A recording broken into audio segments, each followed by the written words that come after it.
If you'd followed me long enough, you know that I have read quite a few Christian Andersen stories. This one is actually one of his fairly well-known Christmas stories. The Little Match Girl. Most terribly cold it was. It snowed, and was nearly quite dark and evening. The last evening of the year. In this cold and darkness there went along the street a poor little girl, bareheaded and with naked feet. When she left home she had slippers on, it is true, but what was the good of that?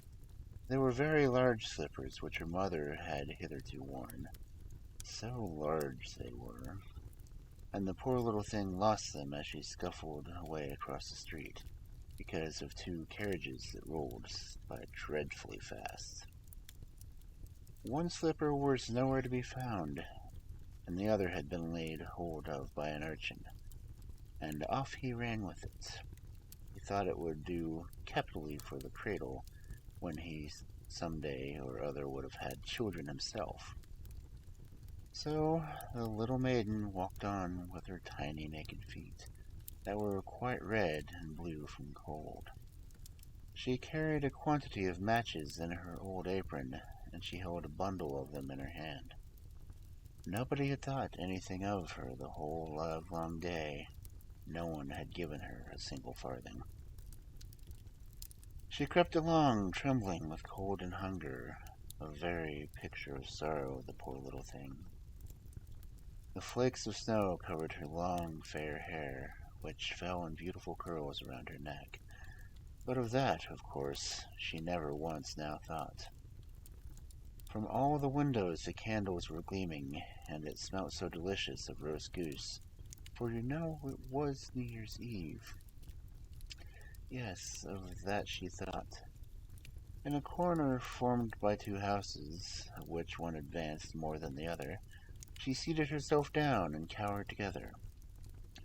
Her little feet she had drawn close up to her, but she grew colder and colder, and to go home she did not venture, for she had not sold any matches and could not bring a farthing of money.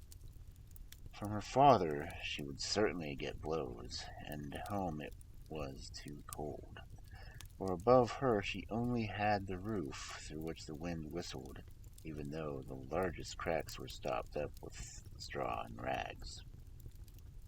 Her little hands were almost numbed with cold. Oh, a match might afford her a world of comfort if she only dared to take a single one of her bundle against and draw it against the wall and warm her fingers by it.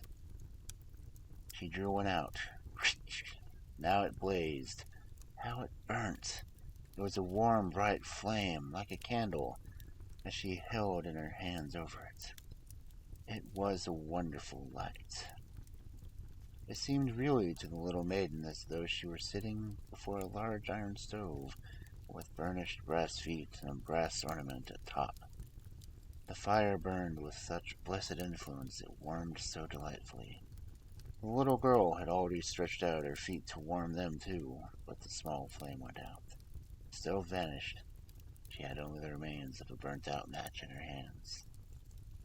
She rubbed another against the wall. It burned brightly, and where the light fell on the wall, there was a wall became transparent like a veil, so that she could see into the room. On the table was spread a snow-white tablecloth. Upon it was a splendid porcelain service, and the roast goose was steaming famously with its stuffing of apple and dried plums. And what was still more capital to behold, the goose hopped down from the dish, reeled about the floor with a knife and fork in its breast, till it came up to the poor little girl. When the match went out, and nothing but a thick, cold, damp wall was left behind, she lighted another match. Now there she was, sitting under the most magnificent Christmas tree. It was still larger and more decorated than the one which she had seen through the glass door of the rich merchant's house. Thousands of lights were burning on the green branches, and gaily colored pictures, such as she had seen in the shop windows, looked down upon her. The little maiden stretched out her hand towards them when the match went out. The lights of the Christmas tree rose higher and higher. She saw them now as stars in heaven. One fell down and formed a long trail of fire. "Someone is dead," said the little girl, for her old grandmother, the only person who had loved her, who was now no more, had told her, when a star falls, a soul ascends to God. She drew another match against the wall, and it was again at light. And in the luster there stood the old grandmother, so bright and radiant, so mild, and with such an expression of love. "Grandmother," cried the little one, "oh, take me with you. You go away when the match burns out. You vanish like the warm stove, the delicious roast goose, and like the magnificent Christmas tree." And she rubbed the whole bundle of matches quickly against the wall, for she wanted to be quite sure of keeping her grandmother near her. And the matches gave such brilliant light that it was brighter than the noonday. Never formerly had the grandmother been so beautiful and so tall. She took the little maiden on her arm, and both flew in brightness and joy so high, so very high, that then above was neither cold, nor hunger, nor anxiety. They were with God. But in the corner, at the cold hour of dawn, sat the poor girl, with rosy cheeks and with a smiling mouth, leaning against the wall, frozen to death on the last evening of the old year. Stiff and stark sat the child there with her matches, of which one bundle had been burnt. She wanted to warm herself, people said. No one had the slightest suspicion of what beautiful things she had seen. No one even dreamed of the splendor in which, with her grandmother, she had entered on the joys of the new year. A dark for a story.